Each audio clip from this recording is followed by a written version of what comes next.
Para interactuar con el escritor cubano Raúl Antonio Capote, nos encontramos hoy en la editorial Capitán San Luis.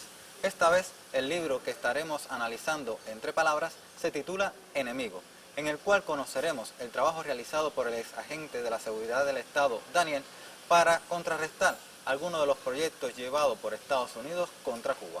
Acompáñenos.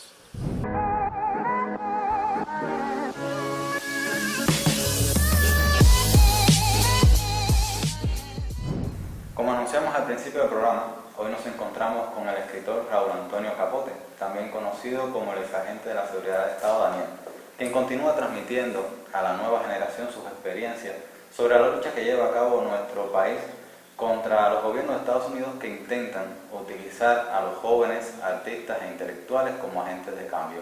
De eso trata un poco el libro que nos propone, Testimonio. Ante todo, quisiéramos agradecerle que se encuentre con nosotros y quisiéramos comenzar preguntándole cómo surge la idea de escribir este libro y qué encontraremos en sus páginas.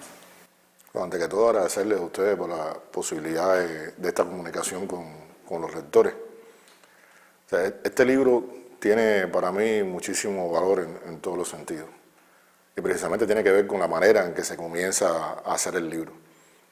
Porque yo estaba en pleno trabajo. O sea, cuando surge la idea de escribir un libro sobre esta temática, sobre mi experiencia como agente de la Seguridad del Estado, yo estaba en un periodo, pudiéramos decir, bastante complicado, porque estábamos preparando la denuncia de las razones de Cuba, la denuncia que sale en el año 2011, pero yo estaba todavía dentro de las filas del enemigo, o sea, nadie conocía mi identidad, y me proponen hacerlo también como un recurso, como una manera de un poco descargar la energía y todo lo que estaba viviendo en la espera de que saliera el capítulo de Razones de Cuba, que bueno, por fin el 4 de abril de ese año sale en la televisión cubana.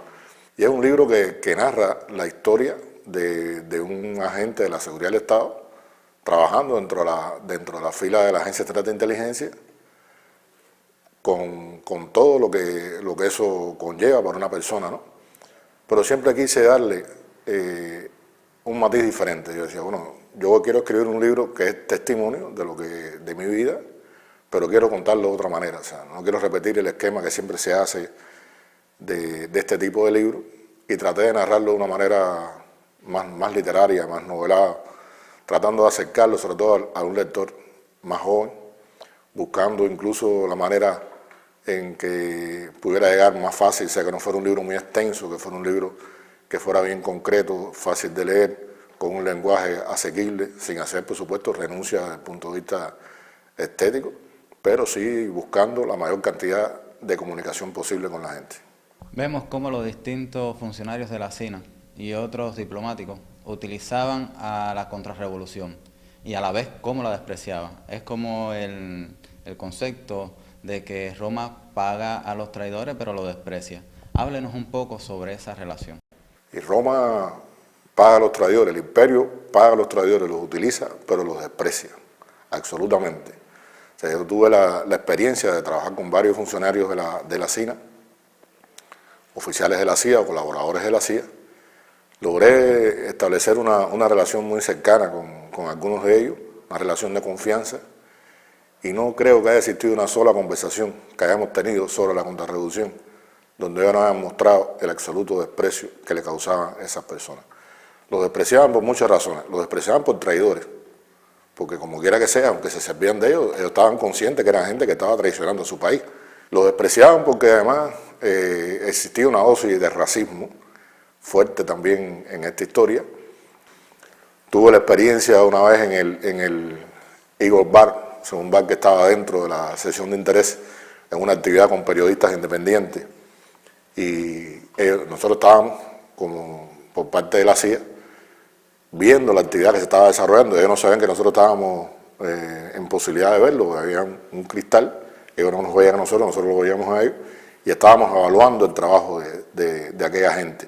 Hay un grupo importante de periodistas independientes comunicándose con un profesor de la Universidad de la Florida, y para aquella gente era divertidísimo lo que estaba ocurriendo. O sea, realmente era un circo lo que estaba pasando ahí, porque esa gente estaban dando muestras, muchos de los presentes, de una ignorancia casi, podemos decir, absoluta en temas de comunicación y de periodismo.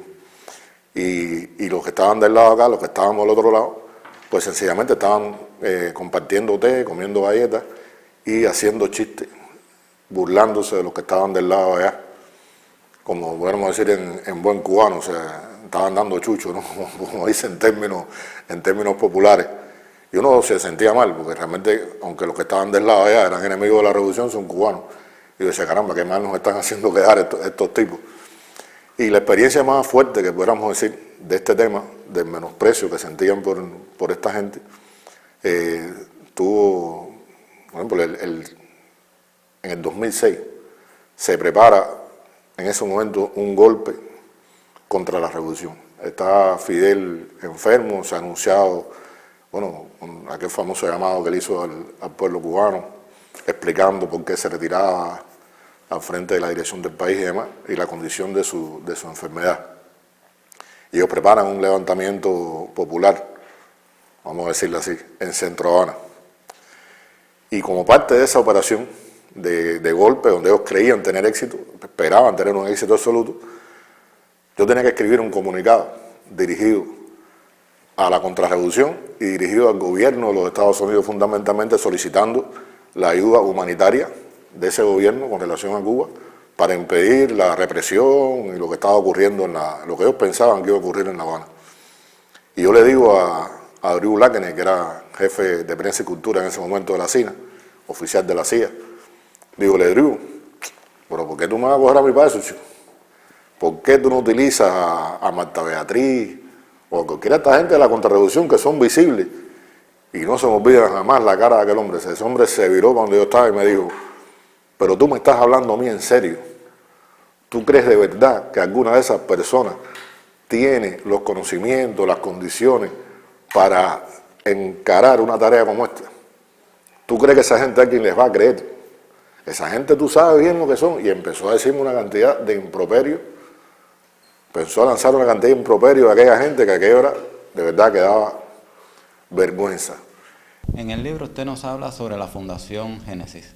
¿En qué consistía esta fundación?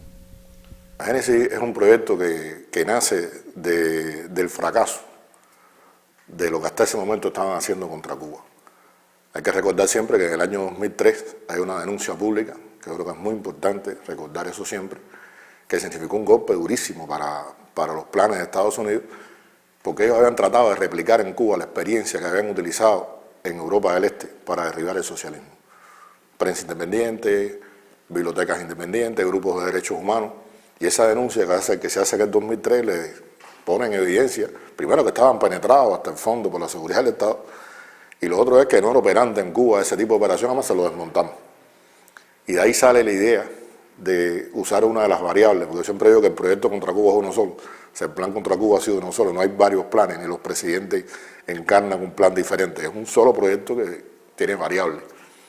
Y la variable que empieza a funcionar en el 2004 era lo que ellos llamaban utilizar la seducción para acabar con la revolución, porque necesitaban tener el tiempo suficiente para preparar una nueva contrarrevolución, una contrarrevolución que fuera creíble, que fuera aceptada por la gente, que tuviera ciertos matices de izquierda, porque valoraban que ningún movimiento de derecha en Cuba podía tener éxito, sobre todo si ellos aparecían directamente involucrados. Por lo tanto, era un plan que surge para que operara, tuviera resultados en 10 o 15 años, y que debía comenzar a funcionar cuando no estuvieran los principales dirigentes de la Revolución Cubana al frente del Estado y del partido. Para poderlo hacer, necesitaban formar líderes de nuevo tipo, y tienen que buscarlo en las universidades, tienen que buscarlo entre los jóvenes, tienen que buscarlo entre jóvenes además que tuvieran ciertas características de liderazgo, que fueran, ellos decían, si eran militantes de la juventud y estaban involucrados en tareas revolucionarias, mejor todavía. Si son hijos de revolucionarios y de militares, mejor todavía. O sea, eran elementos que ellos valoraban a la hora de seleccionar dirigentes de la FEU. Y un plan que de haber tenido resultados hubiera sido tremendo, porque imagina tú cuánta gente hubieran formado hoy a través de los planes que crearon en 10 o 15 años. Génesis además es un proyecto que tenía un fuerte componente de tecnológico, o sea, donde se iba a invertir un grupo de recursos tecnológicos en materia de telecomunicaciones sobre todo. Y un componente importante de ese proyecto era la guerra cultural. O sea, cambiar la manera de pensar de los cubanos, construir una masa crítica de personas en el país que no le interesara la revolución. Usted llegó a convertirse en una persona de confianza para estos funcionarios de la CIA y otros diplomáticos, porque era distinto a esos contrarrevolucionarios que se les acercaban a ellos. Cuando se enteraron que usted era agente de la seguridad del Estado, y bueno, también con la salida de su libro Enemigo, ¿cuál fue la reacción de ellos? Bueno, en primer lugar, estupor, ¿no? Ellos se quedaron realmente anonadados. El primer impacto fue tremendo. Yo supe de la reacción de mucha de aquella gente, porque ellos estaban convencidos que yo era un hombre de derecha. Pero además porque yo siempre les hablé vamos a decir que con sinceridad. Y de alguna manera ellos veían en eso una diferencia con esta gente que ellos despreciaban, que ellos sabían que les estaban mintiendo por tener algún beneficio de la Oficina de Intereses del gobierno norteamericano, lo sabían claramente. Sin embargo, yo no lo hacía así. Por ejemplo, ellos me hablaban de bloqueo y yo decía que estaba en contra del bloqueo. Me parece que el bloqueo es un absurdo. Conocía a muchos oficiales de la CIA que estaban en contra del bloqueo, que decían que el bloqueo era un disparate, que la mejor forma de acabar con la revolución era con la seducción y siendo amigos y no enemigos. En eso compartíamos ese criterio. Por lo tanto, cuando yo le decía, yo estoy contra el bloqueo, coincidía incluso con algunos de ellos en esa materia. Y de hecho te digo, algunos todavía me mandan felicitaciones por mi cumpleaños, esas cosas, que uno le puede parecer absurdo. Yo le decía a un compañero mío, no, si mañana le dicen que me mata, me mata. No tiene nada que ver una cosa con la otra. Me dice, mira, aquí no hay nada personal. A otros no, otros me dijeron desde el primer momento, no, ese tipo lo que hay es que matarlo. Ese tipo lo que hay es que matarlo, ese tipo el día que lo cojamos lo vamos a desaparecer. Intentaron acercarse donde yo estaba muchísimas veces. Han intentado comprarme, no te puedes imaginar la cantidad de veces que han tratado de comprarme, ofrecerme dinero. A veces me mandan un mensaje diciendo que saben exactamente dónde yo estoy en ese momento, un poco para que yo sepa que ellos están ahí. He salido al exterior y me han hecho propuestas de que me están esperando en determinado lugar, con tanta cantidad de dinero, en determinado lugar, en una feria del libro, en Caracas, casi acababa de salir, bueno, que fuimos a presentar Enemigo a Venezuela, la feria del libro. Me lo propusieron, o sea, es un tipo esperándome ahí para sacarme del país con dinero, pasaporte, todos los hierros, porque para ellos hubiera sido, y es tremendo que ellos pudieran presentarme frente a una cámara negando todo lo que estoy diciendo ahora aquí. Si yo me parara allá, entonces, como creen en el dinero como único motivo que mueve a las personas, ellos no logran entender, cuando tú le hablas de convicción, es algo que para ellos es muy difícil de entender.